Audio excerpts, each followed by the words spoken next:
This is Tim Walz, the governor of Minnesota and the Democrat nominee for vice president. On October 1st, the day of his vice presidential debate with Republican nominee J.D. Vance, a news organization participated in actual journalism. Minnesota Public Radio investigated Tim Walz's ties with China and found that he wasn't being completely honest about his past. Here's reporter Casper Von Au on the matter. Walz was so proud of his experience in China when he was a congressman that occasionally he even appears to have exaggerated it.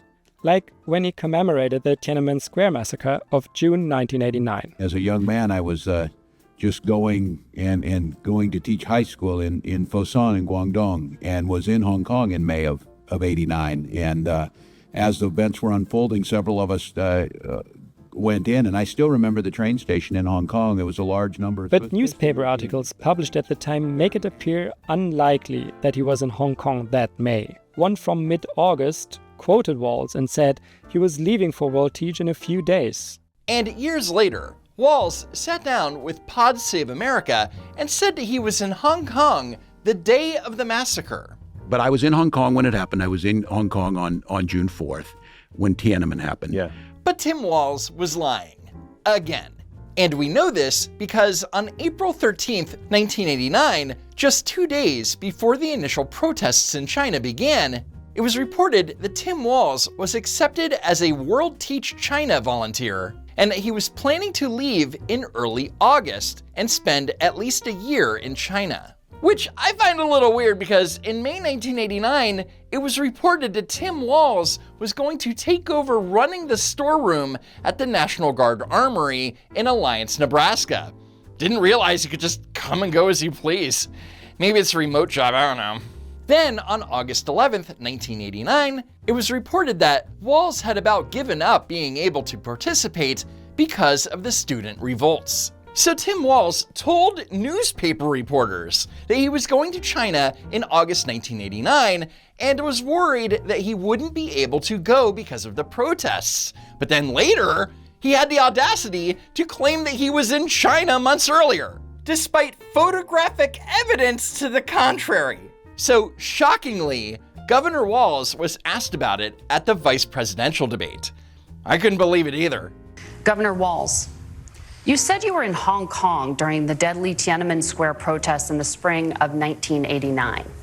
But Minnesota Public Radio and other media outlets are reporting that you actually didn't travel to Asia until August of that year. Can you explain that discrepancy? Discrepancy? It's not a discrepancy. It's a f***ing lie. But whatever. Now let's watch Tim Walz give the absolute worst response in the history of vice presidential debates. Yeah, well, and to the folks out there who didn't get at the top of this, look, I grew up in small rural Nebraska, town of 400, town that you rode your bike with your buddies till the streetlights come on, and I'm proud of that service. So the question was, why did you lie about your experience in China? And Walz's answer? I used to ride my bike with my friends, which according to Tim Walz is service of some kind. I joined the National Guard at 17. Worked on family farms, and then I used the GI Bill to become a teacher, passionate about it, a young teacher. My first year out, I got the opportunity in the summer of '89 to travel to China. 35 years ago, be able to do that. I came back home and then started a program to take young people there. We would take basketball teams, we would take baseball teams, we would take dancers, and we would go back and forth to China. But I'll address your question, but first, my life story. This is embarrassing. Now look, my community knows who I am. They saw where I was at. Look, I will be the first to tell you, I have poured my heart into my community. I've tried to do the best I can, but I've not been perfect, and I'm a knucklehead at times. So look, my commitment has been from the beginning to make sure that I'm there for the people, to make sure that I get this right. I will say more than anything, many times I will talk a lot. I will get caught up in the rhetoric. Oh, good. Vice President Knucklehead is gonna talk a lot and get caught up in the rhetoric. Can't wait for 8 years of that. And think about it. This ignoramus might quite possibly become the Vice President of the United States and be one heartbeat away from becoming our Commander-in-Chief. Yet he can't answer a question about something that in the cosmic scheme of things, does not matter. Governor, just to follow up on that, the question was, can you explain the discrepancy? All I said on this is I got there that summer and misspoke on this. So I will just, that's what I've said. So I was in Hong Kong and China during the democracy protests went in. So let me get this straight. He claims that he misspoke, but then insists that he was in Hong Kong and China during the democracy protests, even though those protests were forcibly ended by the Chinese government a month and a half before he arrived. Makes sense to me. What's your problem? And from that, I learned a lot of what needed to be in governance. So Tim Walz learned how to govern from his trips to China. Got it. So the next day, instead of just ripping the Band-Aid off and admitting that he lied, Tim Walz decided to give another poor excuse. Yeah, look, I have my dates wrong. I was in Hong Kong and China in 1989. Uh-oh.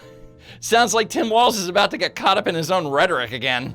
That move from Hong Kong into China, it was profound for me. That was the summer of democracy.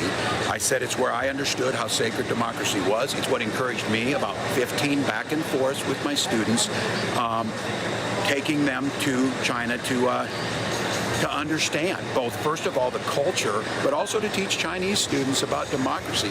Oh yeah, I'm so sure that the Chinese government, which was in the middle of a pro-democracy crackdown, allowed Tim Walz to teach Chinese students about democracy. Get real. But here's my whole point on that thing with China. I do understand China a hell of a lot better than Donald Trump.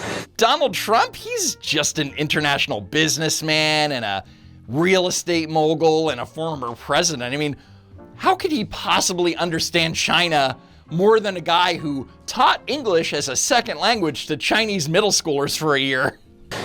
You've seen me, these teachers see me, I speak like everybody else speaks.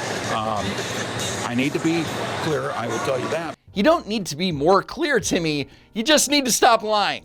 Because remember, this isn't the only thing that Tim Walz has lied about. He claimed that he and his wife used in vitro fertilization. They didn't. He has given multiple versions of the story of his drunken driving arrest and allowed campaign staff to lie about it. He claimed for nearly 2 decades he was a retired command sergeant major, when in fact he retired at a lower rank. And most importantly, he's falsely claimed that he carried weapons of war in war, despite the fact that he never served a single day in combat.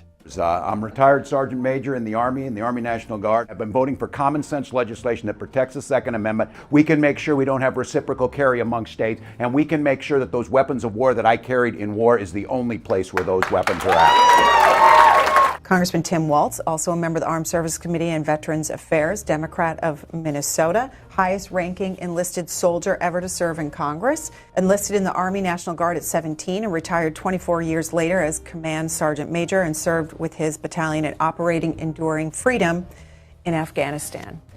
But Tim Walz never served in Afghanistan.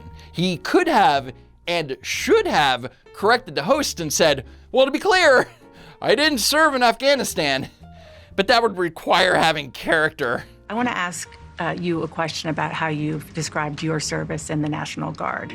You said that you carried weapons in war, but you have never deployed actually in a war zone. A campaign official said that you misspoke. Did you?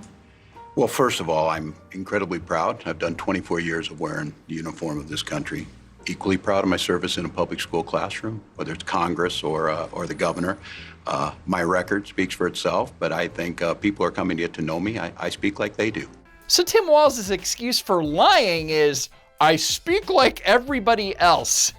This constant misspeaking only does harm to the Harris Knucklehead campaign. But that's what happens when you only have 2 weeks to vet a candidate. I speak candidly. I wear my emotions on my sleeves. My wife, the English teacher, told me my grammar's not always correct. Says the genius teacher who taught English in China. What a loser.